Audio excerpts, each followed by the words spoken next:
Hello दोस्तों, last class में जो हम कंप्लीट कर चुके हैं वो आपका टॉपिक हमने कंप्लीट किया है। आपका कहां तक? सब्लिमेशन प्रोसेस तक। हम सब्लिमेशन प्रोसेस को कर चुके हैं कि सब्लिमेशन प्रोसेस में आप किन किन चीजों को अलग करते हैं और कैसे अलग करते हैं, उनका प्रिंसिपल क्या होता है। आज हम क्या करेंगे? आज हम पढ़ेंगे कि जो आपकी डाई होती है, जो आपकी ब्लैक कलर की डाई है या जो आपकी डाई होती है उसमें जो ब्लैक, ठीक है, उसमें आपके जो कलर्स होते हैं, बेसिकली पर्पस क्या है कि कलर को आप एक दूसरे से कैसे अलग करते हैं। क्या वास्तव में जो आपको ये व्हाइट कलर दिख रहा है ये सिंपल व्हाइट ही है या फिर ये और डिफरेंट डिफरेंट कलर से मिलके बना है? ये आपको क्या करना है? स्टडी करना है, पढ़ना है। ठीक है, तो हम ये नहीं पढ़ेंगे कि ये बना कैसे है, पर हम ये जरूर जानेंगे कि अगर हमें किसी कलर को या किसी मिक्सचर ऑफ कलर को क्या करना हो, अलग करना हो, तो कौन सी टेक्निक से अलग करते हैं, कैसे अलग करते हैं और उसका प्रिंसिपल क्या होता है। ठीक है, तो हम क्या करेंगे? आज की हमारी टेक्निक यही है, क्या, जिसका नाम आपको दिख रहा होगा क्रोमेटोग्राफी। क्या है टेक्निक का नाम दोस्तों? क्रोमेटोग्राफी। ये एक्चुअली इसलिए जरूरी है कि टीचर इसको सिंपल 2 मार्क्स में भी पूछते हैं और आपका 3 मार्क्स में भी। 3 में तो नहीं, 2 में पूछी गई है। सिंपली आपसे शॉर्ट नोट लिखवा लेते हैं, right a short note on chromatography. तो ये आपको पता होना चाहिए, इसलिए हम इसकी डिटेल को पूरा स्टडी करते हैं कि होता क्या है, कैसे काम करता है, क्या क्या चीजें होती हैं, उन सबको जानने की कोशिश करते हैं। आइए शुरुआत करते हैं।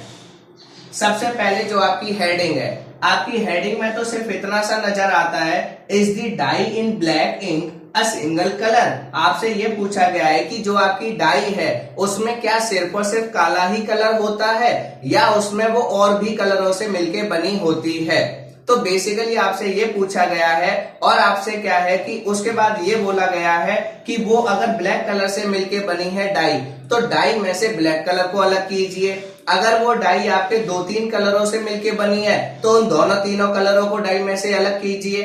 अब सिंपल सी बात है, जैसे इंक, इसमें सपोज हम ले लेते हैं कि जो हमने इंक डाली है वो इंक क्या सिर्फ और सिर्फ ब्लैक कलर से ही मिलके बनी होगी। और चलिए मान लिया कि अगर वो ब्लैक इंक से मिलके बनी है तो आप उस जो आपकी इंक की डिब्बी होगी उसमें जो आप ड्रॉप गिराएंगे उसमें से ब्लैक कलर को अलग करिए, तो आपका जवाब होगा हम उसको अलग नहीं कर पाएंगे। जब एक कलर दूसरे में मिक्स हो जाता है तो हम उसको सेपरेट नहीं कर पाएंगे। पर दोस्तों हम सेपरेट करेंगे, हम बिल्कुल उसकी टेक्निक पढ़ेंगे कि कैसे कलर के कॉम्बिनेशन को या मिक्सचर्स ऑफ कलर को एक दूसरे से अलग किया जा सकता है। तो मिक्सचर्स ऑफ कलर को सेपरेट करने की जो आपकी टेक्निक होती है उसी को हम कहते हैं क्रोमेटोग्राफी। तो सबसे पहले मैं आपको चाहूं, इसकी डेफिनेशंस बाद में बताऊंगा, पहले समझिए है क्या। सबसे पहले इस टेक्निक को क्या किया गया था, क्यों यूज किया गया था? इसको इसी पर्पस के लिए यूज किया गया था कि जो आपके कलर्स होते हैं, जो कलर का मिक्सचर होता है, उसको एक दूसरे से अलग करने के लिए। जैसे मान लीजिए आपने यहाँ पे कोई मिक्सचर लिया कलर का, ये सपोज आपकी कोई कटोरी है, इसमें आपने क्या लिया, कोई मिक्सचर लिया, डिफरेंट डिफरेंट कलर्स, इसमें आपने ब्लू कलर भी मिलाया, पिंक कलर भी मिलाया, व्हाइट कलर या फिर आपका ग्रीन कलर भी मिलाया, मतलब आपने 3-4 कलर का कोई मिक्सचर ले लिया। अब आपने जो मिक्सचर बनाया 3-4 कलर का, वो फाइनली कोई ना कोई कलर बना होगा। अब आप क्या करना चाहते हैं, आपके मन में ख्याल आया कि इस मिक्सचर में जितने कलर मैंने मिलाए थे वो सारे कलर मुझे अलग अलग मिल जाए। तो प्रैक्टिकली तो पॉसिबल है नहीं, चाहे आप इनको छान लीजिए, चाहे सेंट्रीफ्यूगेशन कर लीजिए, चाहे सब्लिमेशन कर लीजिए, चाहे कोई और प्रोसेस कर लीजिए, आप इन कलर को सेपरेट कर ही नहीं सकते। तो आपका यही टेक्निक कि सेपरेशन ऑफ कलर, जब आपके मिक्सचर ऑफ कलर आपको दे दिया जाए उसमें से अगर आप कलर को निकालना चाहें तो उसके लिए आप कौन सी टेक्निक यूज करेंगे, वो किस पे काम करेगी। तो याद रखिएगा, chromatography is the technique which help in the separation of colour from a mixture. ठीक है, क्रोमेटोग्राफी आपकी ऐसी टेक्निक होती है जो आपके मिक्सचर होता है कलर्स का। बेसिकली इसमें ध्यान रखना, इसमें कलर वर्ड आना जरूरी है। कलर या फिर एडवांस क्रोमेटोग्राफी को हम ड्रग्स वगैरह का पता लगाने के लिए भी यूज करते हैं। ब्लड में कौन कौन से पार्टिकल प्रेजेंट है उसका पता लगाने के लिए भी यूज करते हैं। बट वो सब चीज आप हायर स्टडीज में, हायर क्लासेस में स्टडी करेंगे। अभी क्या है, क्रोमेटोग्राफी आपके लेवल पे सिंपल है, सेपरेशन ऑफ कलर। क्वेश्चन अगर आए कि which technique you use for the separation of colour. तो आप जब कलर में से सेपरेट करते हैं डिफरेंट डिफरेंट उसके कलर्स को, तो उसको कौन सी टेक्निक से करते हैं? क्रोमेटोग्राफी। अब ये काम कैसे करती है? थ्योरी तो हम जानेंगे सारी, पहले प्रैक्टिकल थोड़ा जान लेते हैं कैसे करते हैं।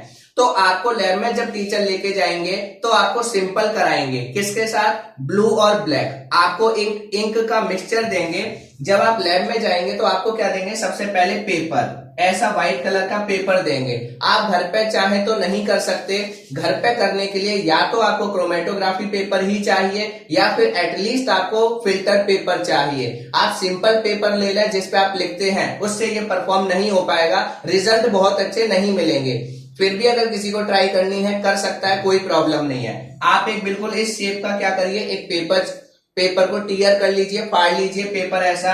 उसमें उस पेपर के बॉटम से नीचे से 2 सेंटीमीटर स्केल से नाप के 2 सेंटीमीटर या 3 सेंटीमीटर ऊपर जो भी आपका मिक्सचर है, कौन सा? ब्लू इंक और कौन सी का? Black ink.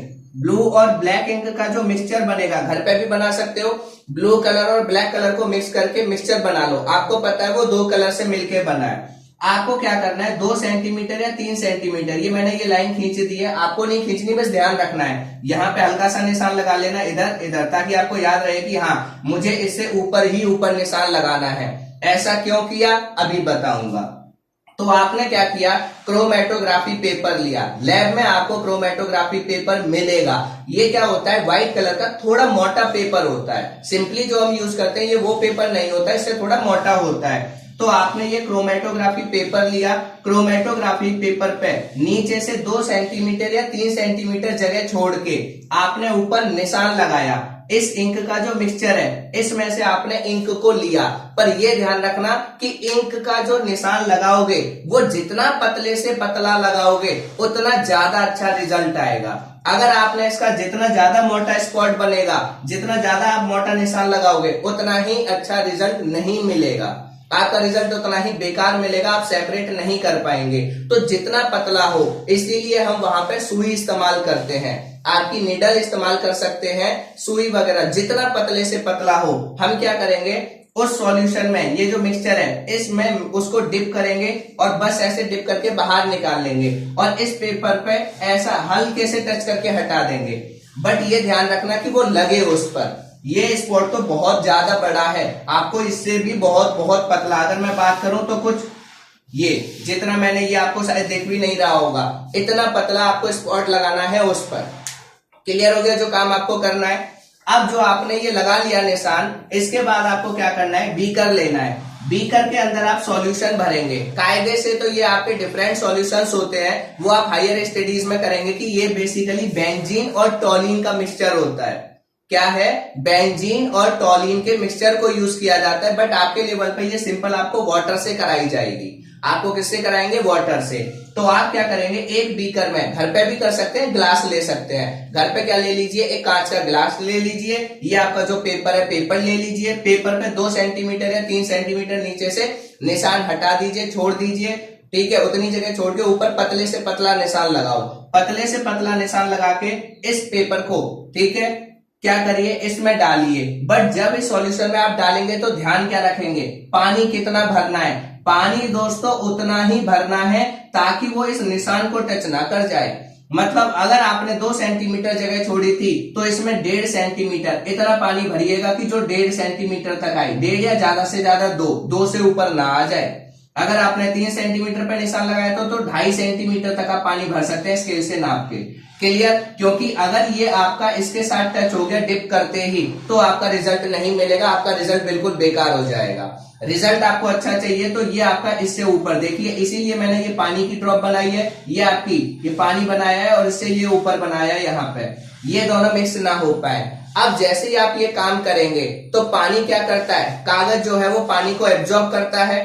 जो आपका पेपर होगा क्रोमेटोग्राफी पेपर, वो एक्चुअल में जो भी सॉल्वेंट, जो भी आपका क्या होगा, जो भी आपका सॉल्वेंट होगा उस सॉल्वेंट को क्या करेगा? वो पेपर एब्जॉर्ब करेगा। क्या करेगा? एब्जॉर्ब। जो कि आप नॉर्मली देखते हो, जैसे ही कागज डालोगे पानी में तो पानी कहां चढ़ना शुरू करेगा? ऊपर। पानी कहां चढ़ना शुरू करेगा? पेपर पे ऊपर। तो धीरे धीरे ये पानी क्या करता जाएगा? ये जो पेपर है क्रोमेटोग्राफी पेपर, घर पे आप कर रहे हो तो सिंपल पेपर, तो जैसे जैसे ये पानी ऊपर चढ़ता जाएगा ये इंक भी ऊपर चलती जाएगी चलती जाएगी चलती जाएगी। जैसे ही आपका एक कलर होगा, मान लीजिए जिस कलर की स्ट्रेंथ कम होगी वो आपका एक जगह पे फैल जाएगा। उसके बाद ये पानी और ऊपर जाएगा और ऊपर जाके फिर यहाँ पे सपोज आपका दूसरा कलर जो था वो अलग हो गया, फिर ये और ऊपर जाएगा जितना ऊपर चढ़ सकता है। हमें पता है कि हमने जो मिक्सचर लिया है वो कितने कलर से मिलके बना है, 2 कलर से। तो आपको ऐसे 2 स्पॉट मिल जाएंगे, एक ब्लैक कलर का मिल जाएगा और दूसरा ब्लू कलर का।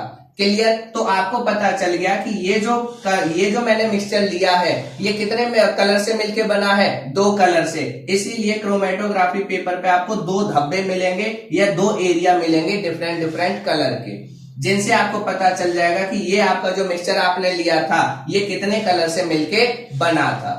क्लियर? अगर ऐसे ही आपको कोई अननोन दे दी जाए, सपोज 4 या 5 कलर की कोई दे दी जाए, तो कैसे आप करेंगे? तो भी कोई प्रॉब्लम नहीं है। 4 से 5 कलर वाला जो मिक्सचर होगा उसकी ड्रॉप आप पेपर पे लगाएंगे ऐसी पतली सी, उसको आप सॉल्वेंट में डालेंगे। ठीक है, सॉल्वेंट में डालने के बाद वो सॉल्वेंट क्या करना चाहिए, पेपर पे राइज होना चाहिए, चढ़ता जाएगा। जो जो कलर होंगे वो आपके अपने अपने हिसाब से क्या होते जाएंगे, अलग अलग एरिया बनाते जाएंगे। पर ये एक साथ नहीं बनाएंगे, ये ध्यान रखना। क्यों नहीं बनाएंगे इसका रीजन थोड़ा हायर क्लास में समझोगे ज्यादा अच्छे से क्लियर होगा, बट आपके लेवल पे है कि ये अलग अलग रीजन बना लेंगे। 4 कलर का होगा तो एक कलर यहीं बना लेगा, दूसरा यहां बना लेगा, तीसरा यहां, चौथा यहां। तो जो भी आपका, तो इससे आप क्या देख रहे हैं कि जो भी आपका कलर है वो जितने भी मिक्सचर, जो आपका मिक्सचर है वो जितने भी कलर से मिलके बना है, हम इस क्रोमेटोग्राफी से उन सारे कलर को क्या कर पा रहे हैं, अलग कर पा रहे हैं। तो ये टेक्निक इसको किस नाम से जाना जाता है, क्रोमेटोग्राफी, और इसीलिए इसको शॉर्ट में क्या कहते हैं, सेपरेशन ऑफ कलर। ठीक है, कि कलर को सेपरेट करने के लिए जिस टेक्निक को आप यूज करते हैं उसको कहते हैं क्रोमेटोग्राफी। क्लियर हो गया? ये पॉइंट यहाँ पे समझ में आया। अब एक्चुअल में दोस्तों ये तो आपकी आइडियल कंडीशन है, पर जब आप पेपर रखोगे ग्लास में तो वो बिल्कुल इस शेप में नहीं आ पाएगा। उसके लिए आपको रॉड लगानी पड़ेगी, क्लिप लगानी पड़ेगी। इतना कुछ मत करो, आप ऐसा करके रख देना, ये लो ये टेल। बट पॉइंट जो ध्यान रखना है वो पॉइंट यही ध्यान रखना है कि ये जो आपका पॉइंट है ये इस सॉल्यूशन इसके साथ जो इस पे ऊपर चढ़ेगा कागज पे, ये इसको टच ना कर जाए रखते टाइम। हाँ, जब ऊपर चढ़ेगा तब इसको टच करता हुआ जाएगा, ये ऊपर पानी चढ़ता जाएगा चढ़ता जाएगा, पानी या जो भी सॉल्यूशन होगा वो आपका ऊपर चढ़ता जाएगा। अपने हिसाब से कलर्स क्या होते जाएंगे, अलग अलग एरिया में टूटते जाएंगे। जैसे मैंने ये 3 कलर एरिया दिखाए, इसका मतलब जो भी मैंने डाई यूज करी है, जो मिक्सचर यूज किया है वो 3 रंगों से मिलके बना है और वो आपको पता चल जाएंगे।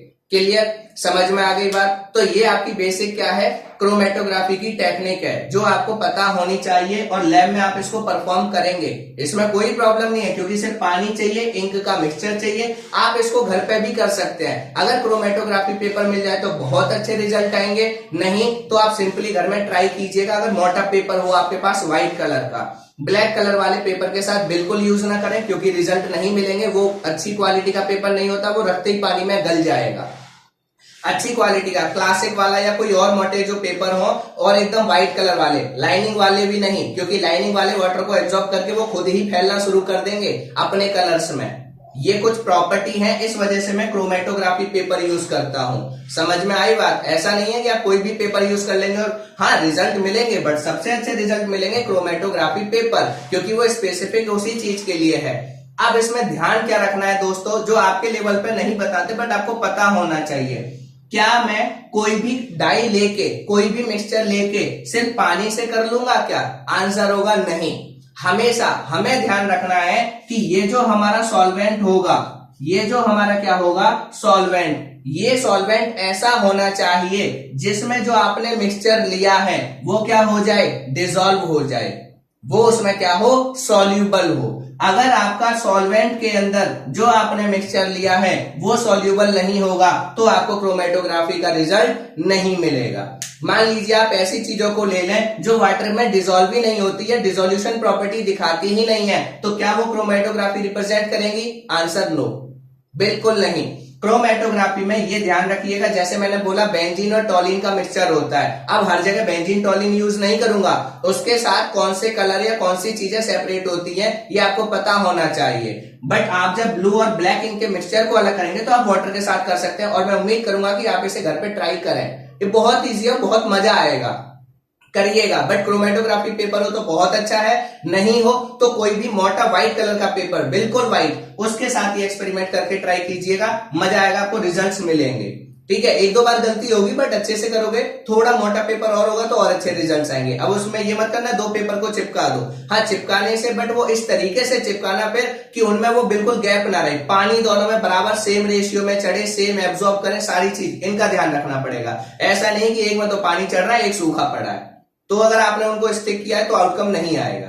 क्लियर, क्रोमेटोग्राफी समझ में आ गई। क्रोमेटोग्राफी का ये था आपका प्रैक्टिकल स्ट्रक्चर। अब मैं थ्योरी पे चलता हूं क्योंकि थ्योरी भी समझनी है। समझ में आ गया क्रोमेटोग्राफी क्या टेक्निक होती है, ठीक है, कैसे करते हैं, ये था आपका कैसे करते हैं। और सॉल्वेंट, इसमें ध्यान रखने वाली बात क्या है, सिलेक्शन ऑफ सॉल्वेंट, ये ध्यान रखना, सिलेक्शन ऑफ सॉल्वेंट बहुत जरूरी है कि आप कौन सा सॉल्वेंट सेलेक्ट करेंगे। क्या बेंजीन और टोलिन का मिक्सचर यूज करेंगे, क्या वाटर यूज करेंगे, क्या सिंपल बेंजीन यूज करेंगे, it's depend on the mixtures character. ये किस पे डिपेंड करेगा, ये डिपेंड करेगा कि जो आपने मिक्सचर लिया है वो कैसे कैरेक्टर वाला है। जिस तरीके के मिक्सचर के कैरेक्टर होंगे उसी तरीके का आपको सॉल्वेंट सेलेक्ट करना पड़ेगा, क्योंकि अगर ये इसमें डिसॉल्व नहीं होगा, इसके साथ अगर ये कंपेटिबल नहीं होगा तो आपको रिजल्ट नहीं मिलेंगे। वो सॉल्वेंट ऊपर चढ़ता जाएगा, पर ये जो आपने मिक्सचर लिया ये अलग होगा ही नहीं।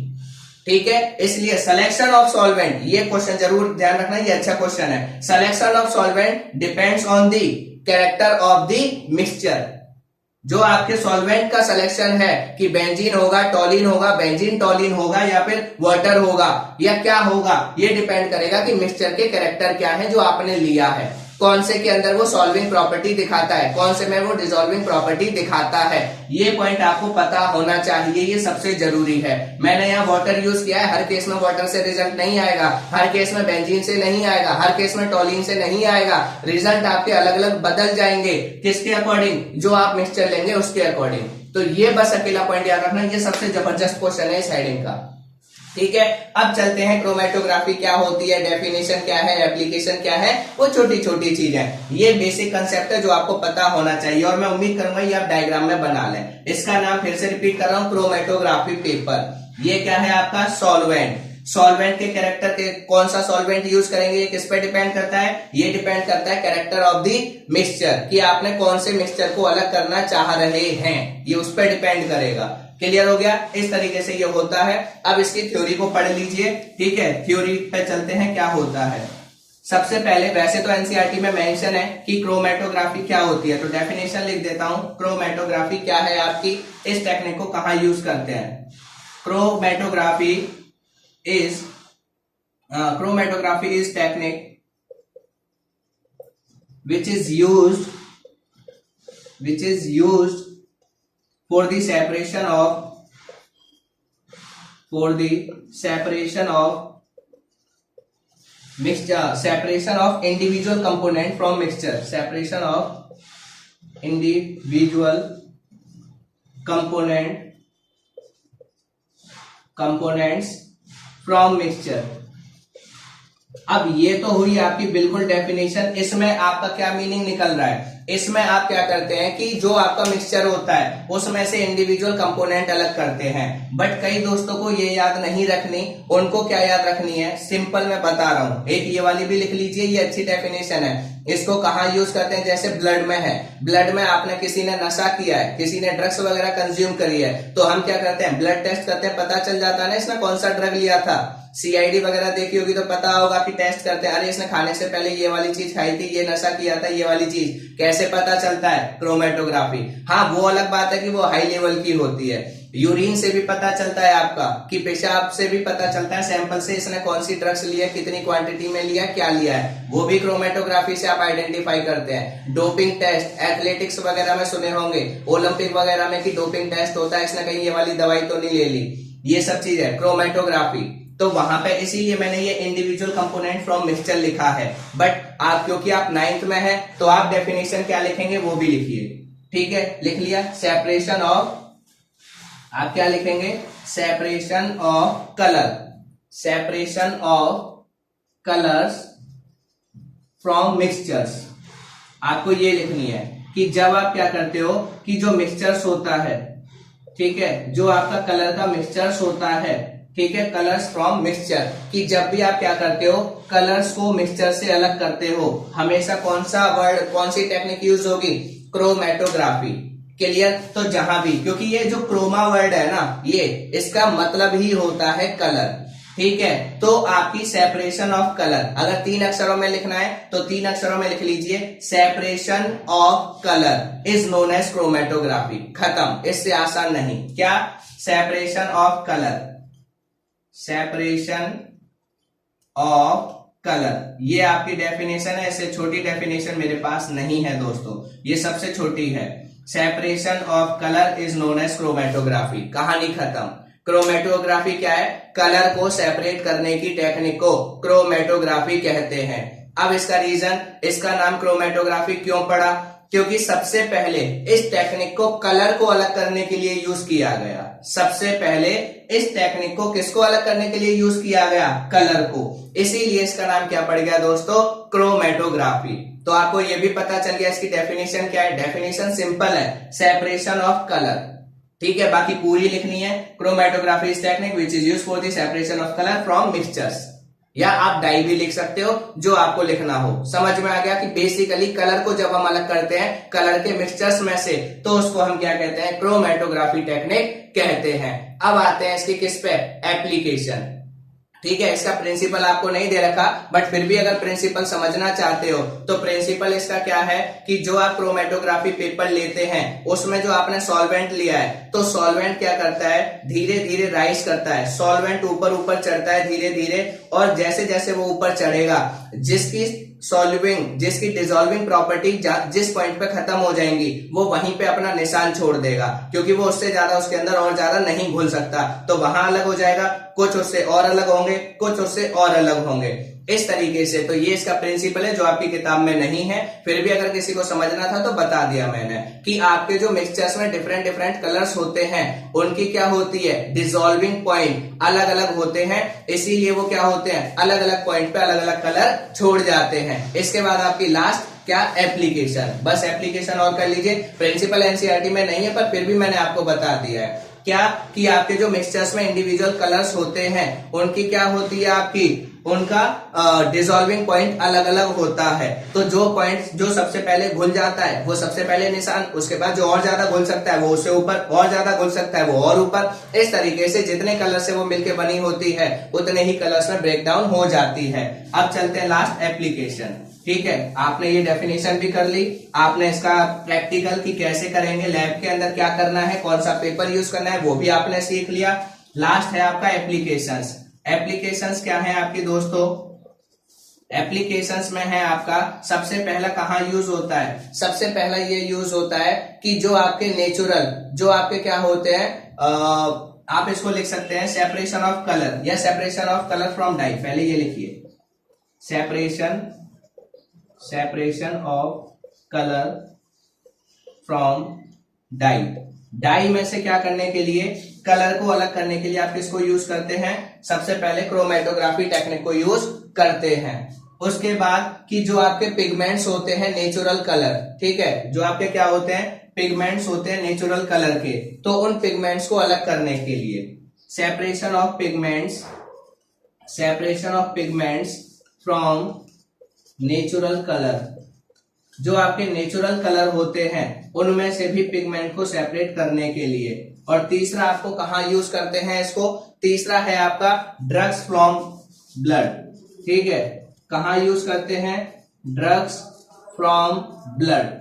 ठीक है, और इसको जरूरी नहीं है आप ब्लड में ही करें, यूरिन से भी आपका होता है। तो आपने देखा किसको कि जो आपके क्या होते हैं? Separation of colour from dye, कि कोई भी जो डाई है, पर बात इसमें यही है कि कलर वाली बात होनी चाहिए।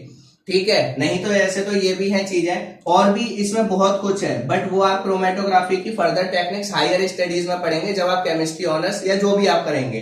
ठीक है, तो इसमें क्या है ये आपको पता होना चाहिए। क्रोमेटोग्राफी कहाँ कहाँ यूज होती है? सिंपल, कलर को जब भी अलग करना हो मिक्सचर में से, हमेशा क्रोमेटोग्राफी। पहला पॉइंट क्लियर, जो मैंने यहाँ पे लिखा है, कभी भी डाई में से कलर को अलग करना हो तो क्रोमेटोग्राफी कैसे करेंगे आपको बता दिया। दूसरा, जो आपके पिगमेंट्स होते हैं नेचुरल कलर में से आपके पिगमेंट्स को अलग निकालना।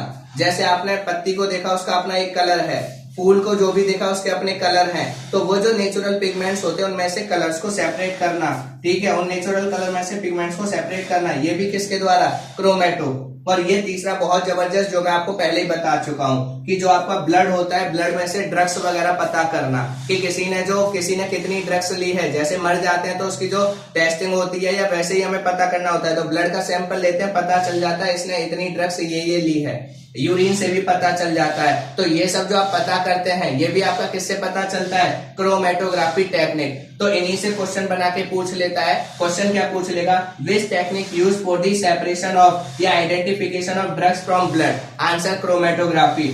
नेचुरल कलर में से पिगमेंट, तो जहां भी कलर की बात आ जाए वहां तो क्रोमेटोग्राफी है ही है, साथ के साथ जब भी आप ब्लड में से ड्रग्स का आइडेंटिफिकेशन करते हैं या किसी की जब मर जाता है तो उसके बाद उसने क्या खाया था, क्या पिया था, क्या करा था, वो सब भी आइडेंटिफाई करने के लिए आप क्रोमेटोग्राफी को यूज कर सकते हैं। तो क्रोमेटोग्राफी का बहुत बड़ा यूज है, बहुत वाइड यूज है।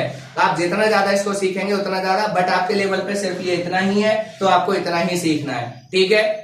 अगर कोई डाउट हो, कोई क्वेरी हो तो कमेंट सेक्शन में डालिएगा। वीडियो अच्छी लगी हो तो लाइक कीजिएगा, शेयर कीजिएगा और चैनल को सब्सक्राइब करना ना भूलें। Thank you.